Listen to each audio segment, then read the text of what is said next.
అందరికీ నమస్కారం.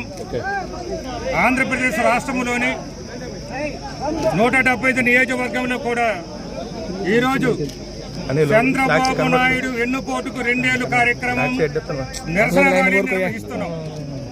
చంద్రబాబు వెన్నుపోటుకు నిరసన ర్యాలీ కార్యక్రమాలు 175 నియోజకవర్గాలు కూడా నిర్వహిస్తున్నాం. మరి ఎన్నుపోటు ఏమిటంటే మీ అందరికీ తెలుసు. హామీలు ఇచ్చాడు ఆయన. ముందుగా చెప్పుకోవాలంటే మహిళలు మన దగ్గర ఉన్నారు కాబట్టి మహిళలకు ప్రతి నెల కూడా 1500 రూపాయలు ఇస్తానన్నారు. ఇవ్వలేదు అంటే మహిళలకు ఎన్నుపోటు పొడిచారు, మీ అందరికీ తెలుసు. అదేవిధంగా నిరుద్యోగులకు కూడా ప్రతి నెల 3000 రూపాయలు ఇస్తానని చెప్పారు.